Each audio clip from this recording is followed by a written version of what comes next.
마가레트 미첼이 쓴 바람과 함께 사라지다라는 이런 책을 보면 남북전쟁이 일어나기 전에 남쪽의 이 백인들이 얼마나 행복하게 살았는지 잘 묘사를 이렇게 하고 있습니다.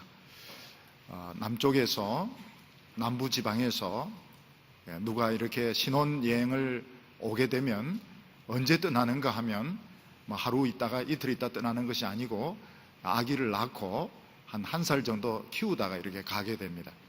임신을 해서 놀러 오면 애가 걸어 다닐 정도까지 있다가 떠나게 됩니다. 그래서 남부지방에서는 하루 있다가 가고 일주일 있다가 가고 이런 게 없습니다. 1년 있다가 가고 2년 있다가 가고. 왜 그렇게 한가 하면 모든 것들을 흑인 노예들이 다 해결해 주니까 백인들은 할 일이 없는 겁니다.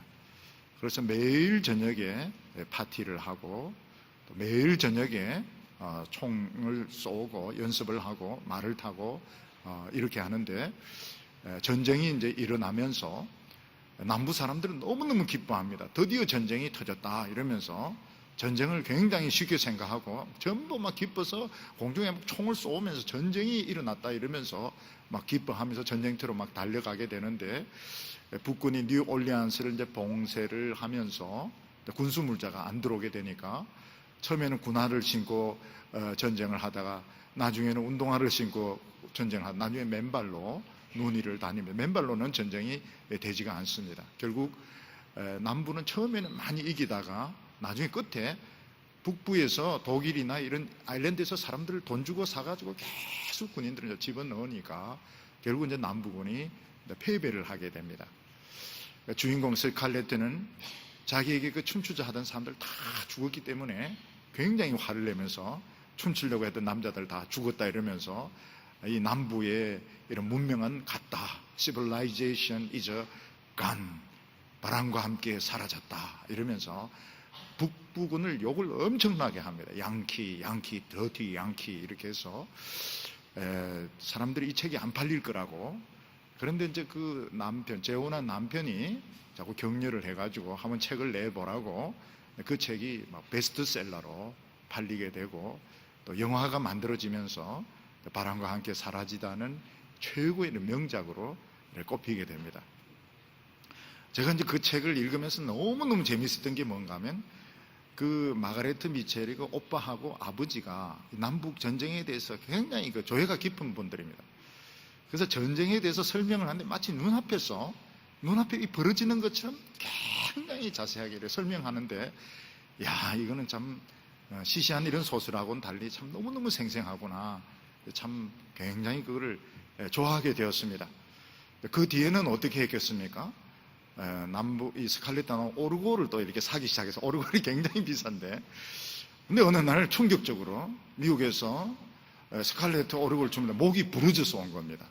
너무너무 가슴이 아파서 가슴을 치면서 이제 울다가 서울에 또 성형수술 하는 데 있어가지고 이 스칼렛 이거 인형을 이제 보내가지고 목을 떼어가지고 얼굴도 조금 예쁘게 이렇게 성형수술 해가지고 지금 우리 집에 이렇게 있습니다.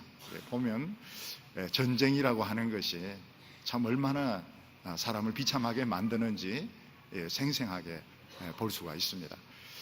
우리나라도 한 64년 전에 우리 한반도에 전쟁이 있었는데, 저는 그 전쟁 때 태어나지 않았습니다. 전쟁이 끝나고 한 5년 지난 뒤에 이렇게 태어났는데, 우리나라는 정말 극빈자였고 저도 그 가난에 그런 것에 휩싸여서 이렇게 자랐습니다. 어렸을 때 보면 우리 집은 부산에 있었기 때문에 전쟁에서 제일 안전한 지역이었습니다. 피난민들이 이제 글로 이렇게 몰려오고 이러는데, 저희 집은 이제 피난 가고 이렇게는 하지는 않았습니다.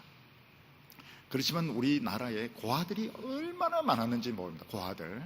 고아들이 참 많이 죽었고, 그런데 고아들 중에서 이제 노래 잘 부르는 여자애들 뽑아가지고 선명의 합창단이 이제 거기서 시작이 되게 됩니다. 그래서 미국을 돌면서 이 고아들, 여자애들이 합창을 하는데 미국 사람들이 충격을 받습니다. 이 천사의 노래다. 어떻게 이렇게 이런 아픔을 겪은 아이들이 이런 아름다운 노래를 부를 수 있는가? 미국 사람들이 선명의 그 합창단의 노래를 들으면서 이건 천사의 노래다, 이런 아주 참 놀라운 이런 평가를 하게 되고, 교회들마다 과부들이 그렇게 많았습니다. 결혼하자마자 남편 가서 죽어버리고, 그리고 와서는 막 그 모든 원한을 막 교회에서 기도로 막 울면서 밤을 새우면서 기도했던 이런 젊은 과부들의 이제 눈물의 기도가 사실은 우리 한국 교회의 이런 부흥의 미끄럼이 된 것입니다. 전쟁이 왜 일어나는가? 저는 전쟁은 미친 짓이라고 생각합니다. 집단 광기 미쳐가지고 전쟁을 일으키는 것입니다.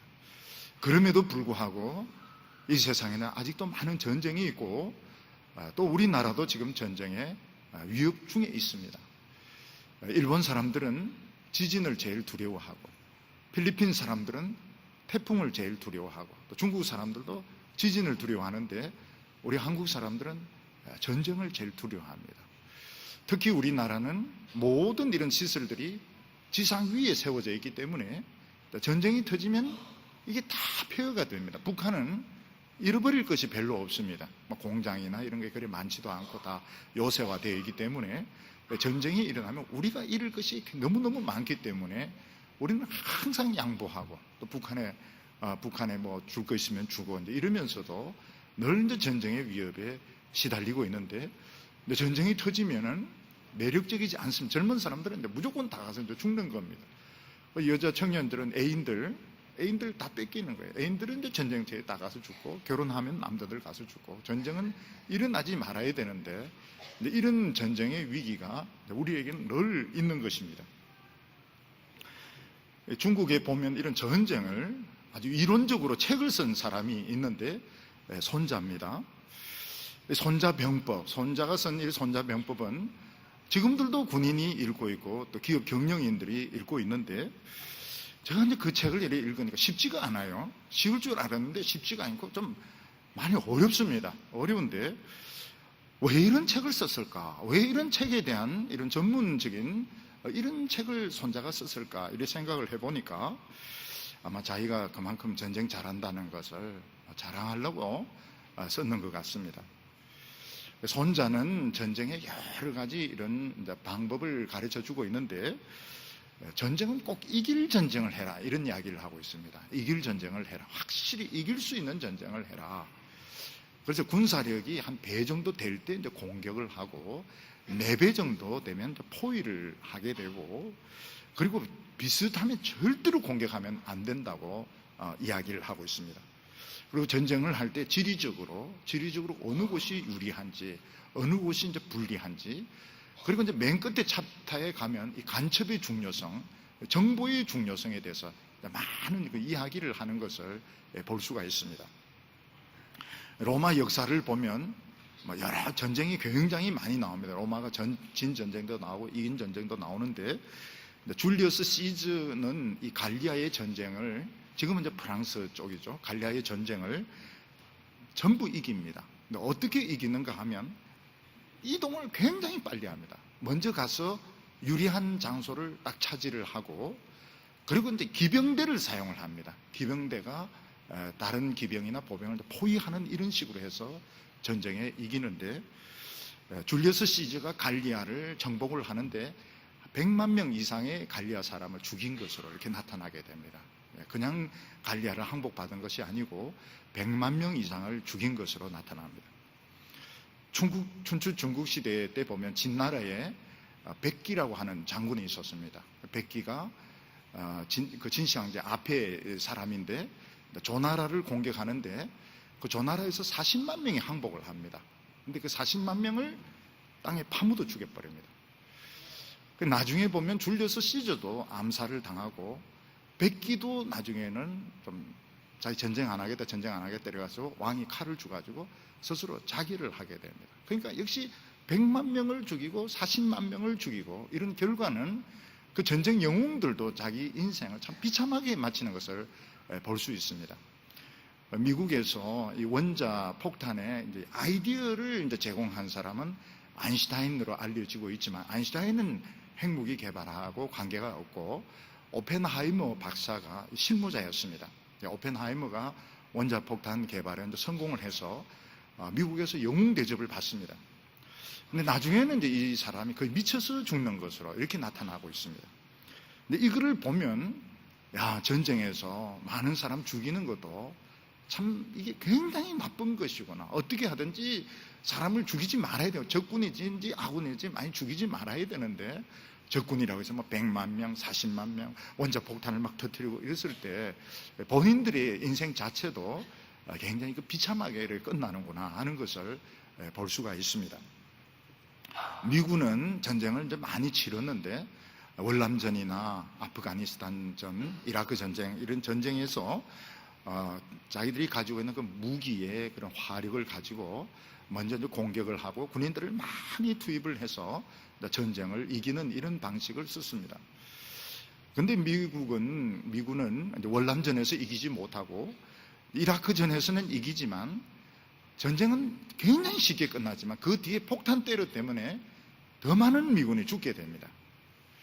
그래서 요즘 미군은 그런 방식을 쓰지 않고 게임 이론, 게임 티오리를 가지고 거기 현지에 있는 정보원이 정보를 주면 무인 폭격기에서 공격을 하는 이런 게임하는 이런 방식으로 전쟁을 해서 굉장히 효력을 많이 보고 있다, 이렇게 말하고 있습니다. 그래서 앞으로는 게임 열심히 하는 사람이 전쟁을 잘할 수 있을지도 모르겠습니다. 전쟁이 터졌을 때 피해를 보는 쪽은 약한 쪽입니다. 그러니까 힘이 있는 쪽에서는 뭐 손해볼 거 없어요. 그러니까 전쟁을 막 일으키려고 하지만 약한 쪽에서는 전쟁이 일단 무조건 피해를 보기 때문에 전쟁을 원치를 않습니다. 그럼에도 불구하고 전쟁은 이제 터지게 되고, 약한 쪽은, 특히 여성들, 약한 쪽은 늘 이제 많은 피해를 입게 되는 것입니다. 이 세상에서 하나님의 백성들은 전쟁을 굉장히 싫어합니다. 왜냐하면 우리가 이제 예수를 믿으면서 모든 혈기, 모든 욕망을 다 포기를 했기 때문에 우리는 이 싸우는 것이 체질에 맞지가 않습니다. 예수를 믿기 전에는 싸우는 게 굉장히 신이 나고, 저도 누구 싸우면 꼭 구경하고 옆에서 응원도 하고 막 이렇게 했는데, 예수 믿고 나서는 싸우는 게 너무 싫고 논쟁하는 게 너무 싫고, 그래서 우리 이 뇌 구조 자체가 막 논쟁을 하고 이기고 이런 뇌 구조가 아니고, 설교를 듣고 은혜 받고 눈물 흘리고 이런 뇌 구조로 바뀌었기 때문에 싸우는 걸 굉장히 싫어하는 이런 구조로 우리가 이미 체질이 바뀌어버린 겁니다. 1위가 아니고 양으로 바뀌었기 때문에 우리는 싸우는 것을 싫어합니다. 특히 지금 우리나라 사람들은 모든 경제 발전을 땅 위에, 공장이나 아파트, 이 전부 땅 위에 이렇게 세워 놓았기 때문에 북한은 그렇게 발전한 게 별로 없습니다. 그리고 모든 이런 시설들을 땅 속에 이렇게 해놨기 때문에 우리는 잃어버릴 게 너무 많은 겁니다. 그래서 우리는 무슨 일이 닥쳐도 우리가 참고 손해보고 이렇게 하는 것은, 막상 전쟁이 붙으면 잃어버릴 게 너무 많기 때문에 우리나라는 늘 참고 양보하고 이렇게 하지만 늘 이런 전쟁의 위기를 우리는 안고 살아가고 있습니다. 근데 오늘 성경 말씀은 뭐라고 말씀하고 있는가 하면, 이스라엘 백성들은 전쟁을 싫어하는 사람들입니다. 그들은 평화의 백성들입니다. 그렇지만 이스라엘 백성들 주위에는 전쟁을 좋아하는 민족들이 너무너무 많습니다. 전투적인 민족들이 너무 많습니다. 그때 하나님이 뭐라고 말씀하시는가 하면, 너희들은 걱정하지 말라. 왜냐하면 우리 하나님의 백성들이 전쟁 연습을 안 해도, 성품이 사납지 않아도, 이런 전쟁 이론에 밟지 않아도 우리가 하나님을 제대로 믿으면 우리가 핵무기 같은 이런 능력으로 변하기 때문에 절대로 전쟁을 겁내지 말라고 말씀하고 있습니다. 오늘 우리 청년들 보면 정말 그 신경 쓸 일이 많습니다. 자신의 이런 진로 문제라든지, 또 그리고 여러 가지 이런 정보 문제라든지. 근데 큰 것이 있습니다. 큰 것이 무엇인가 하면, 일단 전쟁이 안 터져야 되는 겁니다. 젊은이들에게 전쟁이 안 터져야 되고, 평화의 시대가 계속 되려고 하면 우리가 어떻게 해야 되는가. 오늘 우리 청년들 보면 교회 오면서도 생각을 많이 합니다. 영어 단어를 외울까, 외국 제2외국어를 공부를 할까, 아니면 어디 등산을 갈까, 아니면 교회를 올까, 막 생각을 하던데 선택을 해서 교회를 오게 된 것입니다. 바쁜 시간을 쪼개서 교회를 오게 된, 그게 굉장히 잘한 것입니다. 왜냐하면 우리가 하나님 앞에 나와야 뭐가 큰지, 큰 것이 해결되면 작은 것은 얼마든지 해결이 될 수 있는 것입니다. 그래서 오늘 하나님께서는 전쟁의 이야기를 하면서, 전쟁이 안 터지려면 우리 젊은이들이 뭘 해야 되는가? 전쟁을 일단 막고 전쟁이 안 터지려고 하면 우리는 어느 곳에 시간을 먼저 내야 되는가? 아주 그 중요한 문제를 우리에게 말씀하고 있습니다. 오늘 첫 번째로 보면 하나님은 이스라엘과 함께 하신다, 이걸 믿으라고 말씀하고 있습니다. 오늘 말씀 신명기 20장 1절을 보면 내가 나가서 적군과 싸우려 할 때에 말과 병거와 백성이 너보다 많음을 볼지라도 그들을 두려워 말라. 애굽 땅에서 너를 인도하여 내신 내 하나님 여호와께서 너와 함께 하시느니라. 이 전쟁이 무서운 이유가 뭔가 하면 적을 안 죽이면 내가 죽는 것입니다. 왜 전쟁에서 죽어라 하고 이렇게 총을 쏘는가 하면 상대방을 죽여야 내가 살 수 있기 때문입니다.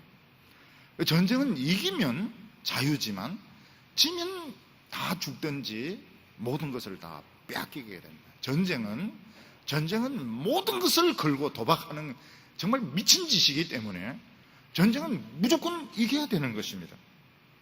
캄보디아의 khmer rouge 내전이 일어났을 때 킬링 필드가 100만 명을 죽입니다. 평화가 참 좋긴 좋은 것 같아요. 지금 이제 캄보디아의 평화의 시대가 오니까 이 아시아에서는 한국 선교사 제일 많이 가 있습니다. 그리고 우리 교회도 청년들이 요즘은 단기 선교를 가면 자매들이 월등하게 많습니다. 그런 거 보면 앞으로는 이 선교의 패턴도 남자 위주에서 여성 위주로 많이 바뀌는 것 같아요. 교회도 보면은 옛날에는 수련회 같은 거 이렇게 하면 남자 위주로, 남자 화장실 뭐 이런 위주로 했는데 지금은 여자 화장실 이런 식으로. 왜냐하면 벌써 인구의 비율이 여성이 굉장히 중요한 비율을 차지하게 되었고, 우리 단기 선교 나갑니다 하면서 인사하는 분들 보면 여성들이 앞으로는 더 많아지게 될 겁니다. 더 많은 역할을 이제 하게 되는데, 캄보디아 역시 평화가 오니까 한국 선교사들이 많이 가서 거기서 이제 어린이들 사역도 하고 복음도 전하게 되고. 근데 제가 이제 베트남에 이제 이렇게 한번 여행을 가면서 옆에 해병대 출신이 있었습니다. 그래서 조심해라. 혹시 베트남 사람들이 알면 총 쏠지 모르니까. 근데 가보니까 그런 거 없어요. 베트남은 젊은 나라입니다. 젊은 나라. 전부 젊은 사람들이고 나이 드신 분들이 별로 없어요. 그리고 전부 이 젊은 사람들이 오토바이 위에 앉아 거기서 카톡도 하고 거기서 연애도 하고 거기서 뭐 문자도 주고받고 모든 것을 다 하는데, 그 사람들은 옛날은 중요하지 않다는 거예요. 지금이 우리가 중요하다. 그러면서 베트남 사람들이 한국을 굉장히 좋아하는 걸 보면서 너무너무 참 다행스럽다, 이런 생각을 하게 되었습니다. 하나님께서는 이스라엘 백성들이 혹시 전쟁이 이제 벌어지게 되었을 때 적이 말이 많고 병거가 많고 군인들이 많은 것을 보고 겁을 집어먹지 말라고 말씀하고 있습니다. 왜냐하면 이스라엘 백성들 안에는 전능하신 하나님이 계시기 때문이다, 이렇게 말씀하고 있습니다.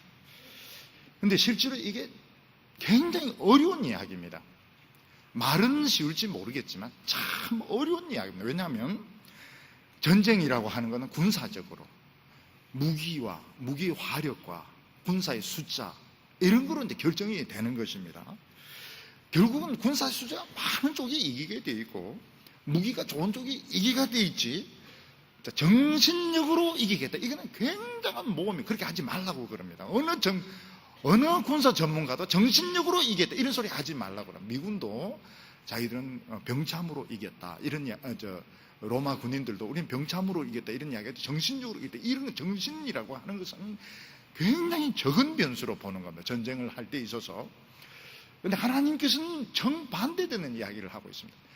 군사가 많고 말과 병거가 많고 이런 쪽이 이기게 돼 있는데 겁을 내지 마라. 내가 있다. 믿음으로 이길 수 있다. 하나님은 군사학에서 하는 것과 정반대되는 말씀을 하고 있습니다. 근데 이게 이론으로는 쉽지만 실제로는 참 어렵습니다. 예를 들어서 우리 청년들이 전부 은행에 돈을 몇 천만 원씩 가지고 있다 하는 것과 돈은 한 푼도 없는데 하나님이 나와 함께 계신다, 어느 게 더 든든하겠습니까? 우리 청년들이 여름에 아르바이트를 열심히 해서 한 2천만 원 벌었다면 그럴 리가 절대로 없겠지만은 2천만 원 벌어서 지금 은행에 대구 뱅커에 딱 넣어놨습니다. 그때의 그 심정과 돈은 한 푼도 없고 만군의 여호와 하나님께서 오늘 내 옆에 앉아 계신 것과 어느 게 든든할까요? 되게 대답을 안 하죠. 그런 질문을 하면 대답을 안 합니다. 왜냐하면 교회에서 정답은 하나님이지만 실제로는 돈이 정답인 겁니다. 돈 한 2천만 원 있는 게 든든하지, 돈 한 푼 없이 만군의 하나님 여호와께서 나와 함께 있어서 기도 열심히 하면 필요한 거 1,000원, 2,000원 주는 것보다는 내 돈 많은 것이 더 마음이 이제 든든한 겁니다. 나중에 이스라엘 백성들이 사사기 지나면서 왕을 요구합니다. 하나님이 이스라엘 왕이시거든. 너희들 왕이 필요 없다. 정부도 필요 없다. 군대도 필요 없다. 너희들이 하나님 말씀에 순종해서 살면 전쟁 안 일어난다. 깐부기 재앙 안 온다. 비 잘 온다. 그건 이론입니다. 근데 이스라엘 백성들이 아무리 믿어도 말씀대로 못 사는 거예요. 그러니까 전쟁이 일어나고 깐부기 재앙이 일어나고 기근이 일어나고, 이건 일어나고 난 뒤에 이제 회기를 하고 군인들을 모으고 늘 늦은 겁니다. 늘 늦은 거예요. 늘 무방비 상태에서 당하고 난 뒤에 막 후원금 모집하고 그게 너무너무 불안한 겁니다. 그래서 이스라엘 백성들이 그걸 알은 겁니다. 이론하고 실제는 틀리구나. 그래서 우리 왕이 필요하고 정부가 필요하고 군인이 필요하다. 우리도 좀 대비를 해야 된다. 그래서 왕을 요구를 하게 된 것입니다. 근데 하나님께서는 뭐라고 말씀하십니까? 하나님은 왕이 필요 없다고 말하지 않습니다. 너희 인생에 있어서 정말 중요한 힘이 하나님이란 것입니다. 우리 청년들 이렇게 보면 정말 자기 학벌, 자기 좋은 대학교, 서울대에 나왔고, UCLA에 나왔고, 근데 이게 굉장히 힘이 됩니다. 학벌은 별로 없고, 여호와 만군의 하나님 여호와께서 나의 학벌이 되어주시고, 그게 마음에 잘 안 와닿아요.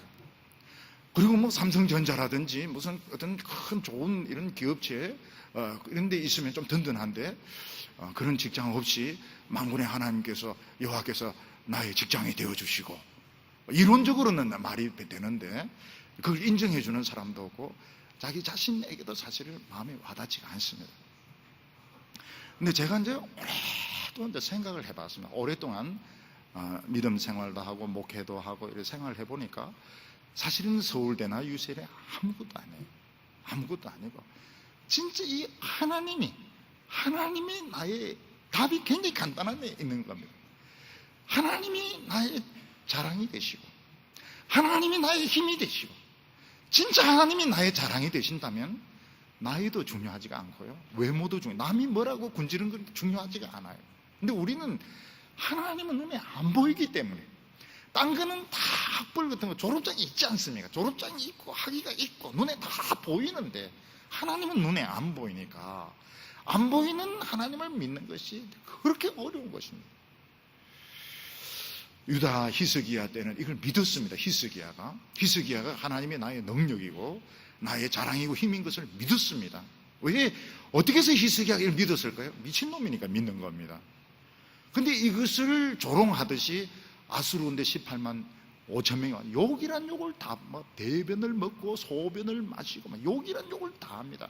그리고 돈도 뜯어가고 얼마나 치욕을 준 뒤에 멸망을 시키려고 하는 단계까지 오는데, 히스기야 그 편지를 이제 성전에 들고 사람 읽어보십시오. 제가 받은 편지가 이런 편지입니다. 지금 이 사람들 이런 욕을 하고 있습니다. 하나님은 어떻게 하시려고합니까?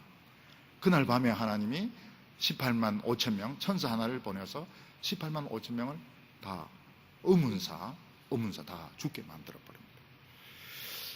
우리가 이거를 내 학벌이나 우리 집이 돈 있는 것보다도 내가 하나님을 내 학벌로 내 자랑으로 믿을 수 있다면, 그러면 외모나 학교나 돈 아무 필요가 없습니다.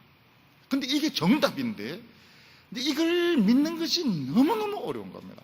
오늘 기독교도 보면 하나님을 믿으면 되는데 이제 예배당을 큰 예배당을 이제 가져야 좀 안심이 되고 교인들이 많아야 안심이 되고 헌금이 많이 들어야 안심이 되는 것은 그만큼 믿음이 없는 겁니다. 그만큼 믿음이 좋아서 하나님 축복해서 그런 게 아니고 그만큼 눈에 안 보이는 하나님을 믿는 것이 어려운 것입니다. 네, 하나님께서는 이스라엘 백성들이 전쟁하기 전에 제사장이 이제 이런 선포를 하게 했습니다. 2절부터 보면 너희가 싸울 곳에 가까이 가면 제사장은 백성에게 나아가 고하여 그들에게 말하여 이르기를 이스라엘아 들으라. 너희가 오늘날 너희 대적과 싸우러 나왔으니 마음에 겁내지 말며 두려워 말며 떨지 말며 그들로 인하여 놀라지 말라. 참 4번 5번 이야기합니다. 겁내지 말며 두려워 말며 떨지 말며 놀라지 말며. 왜 그렇습니까? 이렇게 하니까요. 두려워하고 떨고 놀라고 당황스러워하고 이러니까 하나님께서 그렇게 하지 말라고 말씀하고 있습니다. 사람들은 전쟁터에 나가면 내가 죽으면 내 아내가 어떻게 되는가, 우리 부모님은 어떻게 되는가 막 걱정이 됩니다. 제사장은 어떻게 합니까? 두려워하지 말라고, 기도해라고. 근데 우리 군대 간 이 형제들 위해서 기도하면 군대에서는 이걸 굉장히 피부로 많이 느낍니다. 피부로 굉장히 많이 느낍니다. 기도를 해주는 것과 기도를 안 해주는 것의 차이를 굉장히 많이 느낍니다. 저도 이제 우리 훈련 받을 때 보면 장교 훈련이지만 그때도 이게 굉장히 심했어요. 빠따가 굉장히 심했습니다. 어떤 청년이 보니까 이 페이스북에 올린 걸 보니까 위에 있는 고참이 막 자기를 그렇게 때리는데 어디서 때리냐? 구타 금지 그 밑에서 그렇게 때리더라는 겁니다. 그러니까 이 해병대나 이는 구타 금지 그 밑에서 막 때리기 때문에 이 필요가 없는 거다. 그 밤에 새벽 1시에 불러가 패기 때문에 이게 위에 있는 이 상사들이 밤에 잠을 안 자고 지켜야 되는데 이제 그걸 안 하니까 이제 이 밑에 심정들은 이제 괴로움을 많이 당하는 겁니다. 근데 기도를 하면 어떻게 되는가 하면 막 때리다 그 앞에서 딱 멈춥니다. 왜냐하면 이 100명, 200명을 때리는 게 굉장히 힘듭니다. 그래서 막 때리다가 힘이 다 빠져버리는 거예요. 믿음의 사람, 제 앞에 오면 힘이 빠지는 겁니다. 그래서 오늘 막 기분 나빠서 못하겠어 이러면서 너희들 오늘 각오해 이러면서 가는데 그게 이제 끝난 겁니다. 그게 끝나고 이제 막 사고가 일어나고 이러는데 그 기도하면 사고를 안 당해요. 그래서 우리 청년들도 보면 군대를 많이 가고 동생들도 가고 이러는데 그 기도를 계속 해줘야 됩니다. 군대에서 특히 전투가 벌어지고 이럴 때 희한한 일들이 많이 일어나요. 하나님께서 지켜주십니다. 그래서 이제 그런 걱정이 되고 이럴 때 사실은 이제 우리 젊은 사람들은 걱정되는 게 굉장히 많습니다. 근데 우리 교회는 보면 모든 것을 기도를 합니다. 모든 것을 그냥 시간만 나면 다 기도를 합니다. 근데 참 놀라운 것은 하나님께서 다 지켜주시고 응답해 주시고 우리가 보기에는 막 별거 아닌 것 같아도 하나님께서 다 들어주세요. 그래서 우리가 어떤 어려운 이런 상황에 처하게 되었을 때 겁을 내면 안 됩니다. 겁내지 말고 대신 뭘 하면 됩니까? 기도를 하면 되는 겁니다. 그러니까 이제 이 신병들 중에서 보면 이제 위에 그 못된 사람들 만나가 이제 고통당하고 이러면 막 이걸 견딜 자신이 없습니다. 근데 기도를 하면 어떻게 되는가 하면 그 사람이 못하는 거예요. 못하도록 위에서 이제 감독을 하든지 딴 데로 옮겨버리든지 아니면 그놈이 예수를 믿고 회개하든지 그런 상황이 바뀌는 겁니다. 그래서 우리 이 청년들에게 있어서 기도라고 하는 것은 굉장히 강한 힘이 되기 때문에 우리는 그 상황만 보고 절망하고 좌절. 안 믿는 사람들이 자꾸 절망하고 좌절하고 이러면 사고를 치는데 기도하면은 그런 역사가 일어납니다. 제가 이제 훈련을 받을 때도 보면 우리는 이제 사관 후보생이지만 그 중위 한 명이 이제 못된 중위가 막 새벽에 이제 일어나서 막 이제 괴롭히고 이러는데 그날따라 이 훈육관이 잠이 안 오는 겁니다. 잠이 안 와가 나와 보니까 밤에 자기 혼자 막 하고 있으니까 거기서 막 그 구대장을 막 두들겨 패는데 막 이거 굉장했어요. 그래 보면은 아마 여기 우리 청년들에게 실감이 날 겁니다. 친구들이 군대 가 있고 또 동생들이 군대 가 있고 또 막 여러 가지 이런 사고들이 터지고 이러니까 이럴 때 기도를 해줘야 됩니다. 기도를 해주면 거기서 벗어날 수가 있어요. 그래서 놀라지 말라, 두려워하지 말라, 떨지 말라, 당황하지 말. 그럼 뭘 해란 말입니까? 기도를 해라는 겁니다. 제가 한 번은 어떤 분을 이렇게 만났는데 그분이 자기가 이제 월남에서 갔다 왔다 이렇게 하면서 자기는 이제 그 부인이 교회 가는 거 막 못 가게 하고 막 그 야단을 치고 그랬다는 겁니다. 근데 자기가 이제 배치된 그 중대가 중대장들이 다 죽고 부상당하고 정신병 걸리고 병사들이 많이 죽은 최고의 이제 사고 중대를 자기가 맡았다는 겁니다. 그래, 내가 이 살아서 돌아가겠나 걱정하고 있는데 위문 편지가 온 거예요. 위문 편지를 뜯어보니까 남자가 보낸 겁니다. 여학생이 보낸 게 아니고 남자가 보낸 거예요. 그분이 뭐라면 나는 월남전에 근무한 적이 있습니다. 언젠가 하면 학도병 때, 일본의 학도병 때 끌려와서 자기는 월남에서 전투를 치렀는데 몇 가지 이야기를 하는 겁니다. 그 정글에서 순찰하면서 잘 때 오른쪽으로 자지 마라. 왜냐하면 오른쪽으로 자면 이게 구더지가 일러서 금방 총 발사가 안 된다는 겁니다. 그러니까 바로 눕든지 왼쪽으로 누워서 오른쪽에 근육을 쓸 수 있도록 하고, 그리고 이제 모이면은 종교를 막론하고 무조건 찬송가 부르라는 거예요. 무조건 찬송가 부르고 무조건 군목이 기도하고 나가라고. 그게 이 사람이 이제 그대로 한 겁니다. 그런데 한 명도 안 죽고 안 다친 거예요. 그래서 놀란 겁니다. 어떻게 그러냐? 우리는 기도로 한다고. 그분이 저희한테 직접 그 이야기를 했습니다. 자기가 참 놀랍더라고. 그러니까 막 불교 신자든지 천주교 신자든지 전부 모이면은 십자가 군병들의 1절 부르고 군목이 기도하고 나가는데 안 죽는다는 겁니다. 그래서 자기가 이 기도의 능력, 찬송의 능력을 자기가 체험을 했다. 그런 이야기를 저희한테 직접 했습니다. 우리가 이 어려운 일 당할 때 우리 보면 여기 이제 결국은 청년들은 이제 군대 갑니다. 군대 가기도 하고 또 외국에 유학 가기도 하고 막 이러는데 두려워하지 말고 떨지 말고 기도를 하시길 바랍니다. 저는 우리 고3 학생들, 재수생들 수능시험 보러 가요. 수능시험 앞두고 안 믿는 사람들은 100일도 막 술 마시는데 술 마시지 말고 기도해라고. 기도하고 시험 치는 날도 기도하고 문제마다 기도해라고. 그러면 학생들이 굉장히 마음이 편해합니다. 그렇구나. 기도를 해야 되는구나. 기도를 하면 하나님께서 지켜주시는구나. 그래서 하나님께서는 겁을 내지 말라고. 내가 옆에 있으니까 기도를 해라고 이야기를 하고 있습니다. 오늘 여기 보면 두 번째로 이스라엘 백성들을 시험하는 것이 있다고 말하고 있습니다. 하나님께서는 이스라엘 백성들이 전쟁터에 나갈 때 하나님과 함께 나간다. 이 믿음을 가지고 나가라고 말씀하셨습니다. 근데 사람들은 여러 가지 염려 때문에 이 믿음을 못 가지는 겁니다. 5절에 보면 책임자들은 백성에게 말하여 이르기를 새 집을 건축하고 낙성식을 행치 못한 자가 있느냐? 그는 집으로 돌아갈지니 전사하면 타인이 낙성식을 할까 하노라. 포도원을 만들고 그 과실을 먹지 못한 자가 있느냐?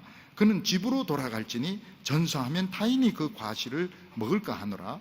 여자와 약혼하고 그와 결혼하지 못한 자가 있느냐? 그는 집으로 돌아갈지니 전사하면 타인이 그를 취할까 하노라. 우리나라 남자들 중에서 정말 군대에 가고 싶어서 가는 사람은 아마 없을 겁니다. 어떻게 하면 안 가려고, 할 수만 있으면 안 가고 싶은데 뭐 어쩔 수 없으니까 이제 군대에 가는 겁니다. 근데 외국에 이렇게 이민을 가가지고 시민권이 있는데도 불구하고 우리 한국에 와가지고 군대에 들어오는 사람들이 있습니다. 그런 사람들 보면 정말 우리나라를 참 사랑하는구나, 우리나라를 지키고 싶은 이런 마음이 있구나 하는 것을 알게 됩니다. 하나님은 이스라엘 백성들 이제 전쟁터에 가야 되는데 집을 지었는데 들어가서 한 번도 잠을 못 자는 사람이 있는 겁니다. 그러면 가라.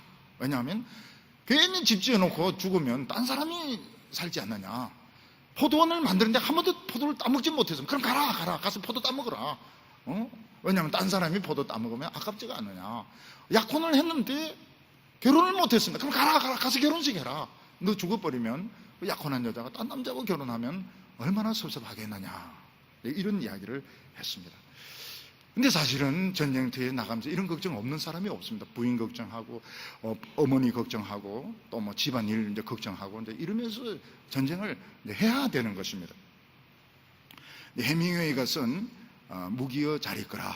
이게 아주 오래전인 건데, 얼마 전에 신문을 보니 이게 이제 나온 겁니다. 그래서 너무 반가워가지고 무기의 자리, 그래, 이게 옛날 작품인데 이게 왜 신문에 이게 나왔는가 이래 보니까 지금 이제 그게 한 100년 정도 됐다 이래가지고 이제 그걸 기념하는 의미로 그걸 했는데, 그 주인공이 보면 주인공이 이제 앰뷸런스 운전하는 이런 장교입니다. 업무 장교인데 탈영을 이렇게 해가지고 총살 당하려고 하다가 이제 물로 뛰어들어가지고 여자하고 이제 도망치는 이제 그런 내용인데, 보니까 해밍웨이가 그 운전수였습니다. 해밍웨이가 그 전투에 앰뷸런스 운전수로 이렇게 종전을 했다가 중령이 총살 당하는 걸 자기 눈으로 본 거예요.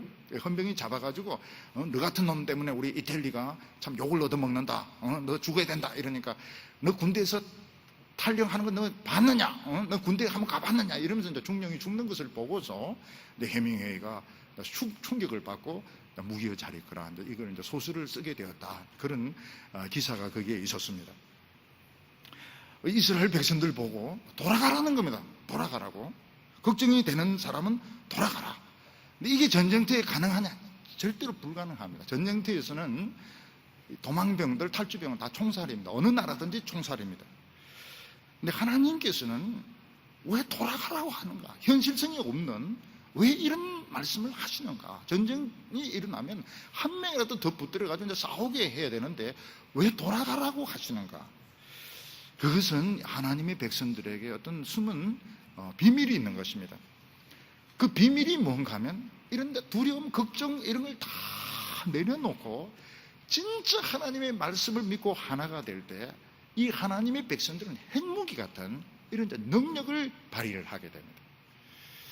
근데 여기 일어났던 때가 있습니다. 실제로 이런 일이 일어났던 때가 있습니다. 그게 언젠가 하면 기드온 때였습니다. 기드온 때에 미디안 사람들은 한 13만 5천 명 정도 오고 이스라엘 사람들은 한 3만 2천 명 이렇게 이제 보냈는데 너무너무 불리합니다. 그때 하나님은 3만 2천 명 너무 많다 해서 걱정이 되고 두려워한 사람 돌아가라고. 그래서 2만 2천 명이 돌아가고 10,000명이 남게 됩니다. 하나님께서는 10,000명도 너무 많다 이렇게 해서 물 마시는 것으로 해가지고 9,700명은 돌아가고 300명만 남습니다. 이 300명 가지고 상대방은 13만 5천 명인데 300명 가지고 뭘 하겠습니까? 근데 300명이 완전히 하나님 말씀에 헌신해서 무기도 없이 완전히 항아리와 횃불과 나팔을 들고 하나님의 여호와를 위하여 기드온을 위하여 나팔 불고 막 항아리를 깨고 이랬을 때 핵무기 같은 능력이 나타나고 13만 5천 명이 미쳐버립니다. 13만 5천 명이 미쳐서 서로 지르고 서로 죽이고 달아났던 것입니다. 그래서 여기서 보면 전쟁이 일어나서 겁났을 때 돌아가라 이런 것은 사실은 이 현실적인 건 좀 없는 이야기입니다. 근데 하나님께서 여기서 무엇을 약속하고 있는가 하면 우리 지금 청년들도 걱정하는 게 굉장히 많습니다. 지금 이 시간에 다른 애들은 토플 공부하고 취직시험 공부하고 고시 공부하고 이러는데 내 혼자 지금 앉아가지고 지금 설교를 지금 신명기 20장이 끝나려면 아직도 많이 남았는데 또 이거 끝마치고 나면 또 그룹 성교가 있고 또 잘못해가 붙들리면 오후 예배까지 봐야 되는데 이거 참 제왕이로다. 그거 다 마찬가지, 다 똑같아요. 인간의 마음은 다 똑같습니다. 젊은 사람들은 다 계산을 되고 시간을 계산되고 이게 유익하니 손실이 되는데 다 생각을 하고 있는 것입니다. 근데 이걸 내려놓고 그럼에도 불구하고 내가 하나님의 말씀을 믿겠다. 내가 하나님의 말씀으로 내 속을 채우겠다. 이럴 때 핵무기 같은 능력이 나타나는 겁니다. 그래서 옆에 있는 친구의 병이 치료가 되기도 하고 내 마음의 열등감이 치료가 되기도 하고 하나님이 나에게 자신감을 주시고 총명을 주시는데 길이 열리는 것입니다. 그래서 하나님께서 뭘 말씀하시는가 하면 너 집을 지으는 것도 중요하다. 포도 따먹는 것도 중요하다. 애인하고 결혼해서 사는 것도 중요하다. 그러나 뭐가 더 중요한지 생각해봐라. 그럼에도 불구하고 하나님의 말씀을 믿고 헌신할 때 수백 배의 능력이 나타난다는 겁니다. 그래서 1절에 보면 1절 끝에 무슨 말씀이 나오는가 하면 애굽 땅에서 너를 인도하여 내신 내 하나님 여호와께서 너와 함께 하시느니라. 왜 하필이면 애굽 땅에서 인도하여 내신 하나님, 출애굽은 지금도 계속되고 있다는 것입니다. 출애굽의 기적은 오늘도 계속되고 있습니다. 누구를 통해서 계속되고 있습니까? 이런 염려와 걱정에도 불구하고 하나님 말씀을 믿고 헌신하는 사람들을 통해서 지금도 출애굽은 계속되고 있다. 모세의 지팡이를 통해서 강이 피가 되고 개구리가 나타나고 홍해가 갈라지는 이런 능력이 나타났던 것처럼 지금도 하나님의 백성들을 통해서 이런 역사가 나타나고 있다. 이렇게 말씀을 하고 있습니다. 저는 그 대학원을 다닐 때 경영학을 이제 전공을 했는데 교회를 이제 찾다가 정말 끝에서 끝입니다. 저 끝에 있는 그 교회를 이제 찾아가지고 거기 주일학교를 봉사를 하게 되었습니다. 가는데 2시간 반, 오는데 2시간 반입니다. 주일날.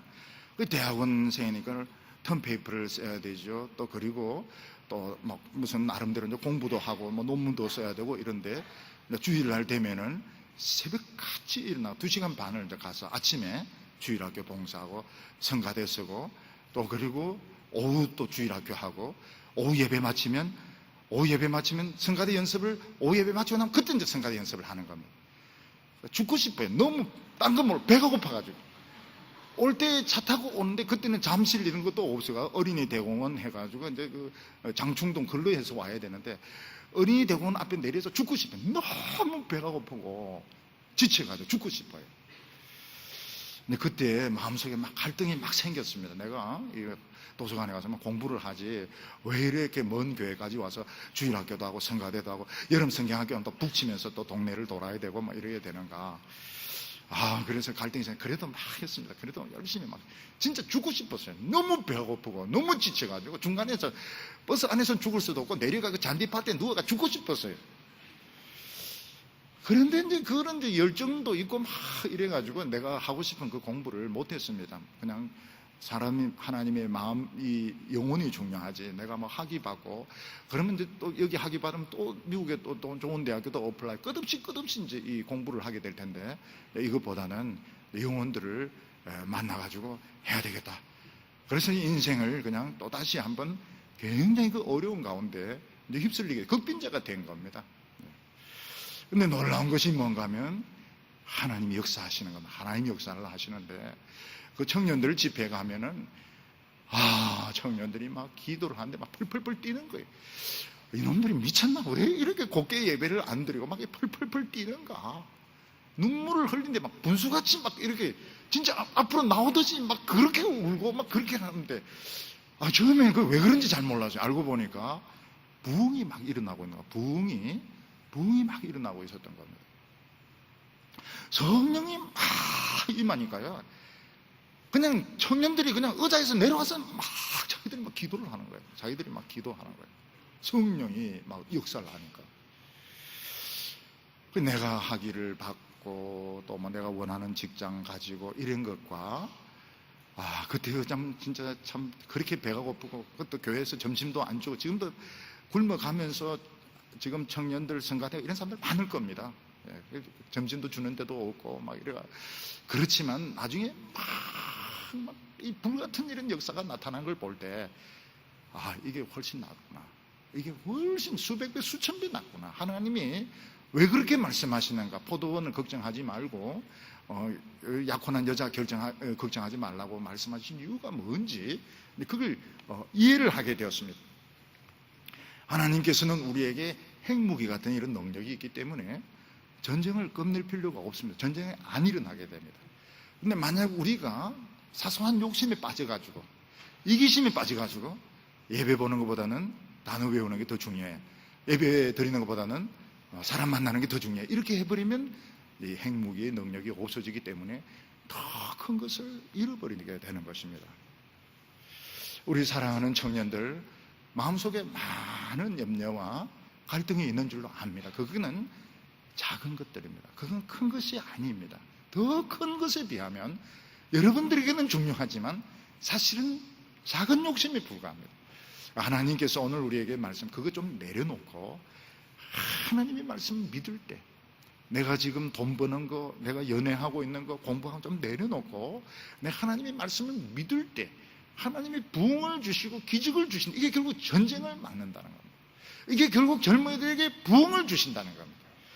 그래서 눈에 보이는 이런 상황을 보고 미리 겁을 집어먹고 미리 도망치지 말고 하나님의 말씀을 믿어봐라. 그러면 하나님이 수백 배 수천 배 큰 축복을 주시겠다고 약속하셨습니다. 기도드리겠습니다. 거룩하신 하나님 아버지, 고민하고 걱정하고 방황하는 젊은이들을 하나님께서 불러주시니 감사합니다. 우리나라에 65년 동안 평화를 지켜주시고 물질적으로 많은 복을 주셔서 감사드립니다. 하나님 아버지, 다시 한번 우리 청년들, 우리 성도들이 하나님 말씀을 믿게 하여 주시옵소서. 크고 작은 여러 가지 염려와 걱정들 내려놓고 오늘 하나님의 말씀을 결사적으로 붙들 때 기도원의 용사와 같은 이런 믿음의 사람들 되게 하여 주셔서 전쟁이 터지지 않게 하여 주시고 젊은이들의 미래가 열리게 하여 주시옵시고 한 사람 한 사람의 마음속에 하나님의 큰 축복이 임하게 하여 주시옵소서. 예수님의 이름으로 기도하옵나이다.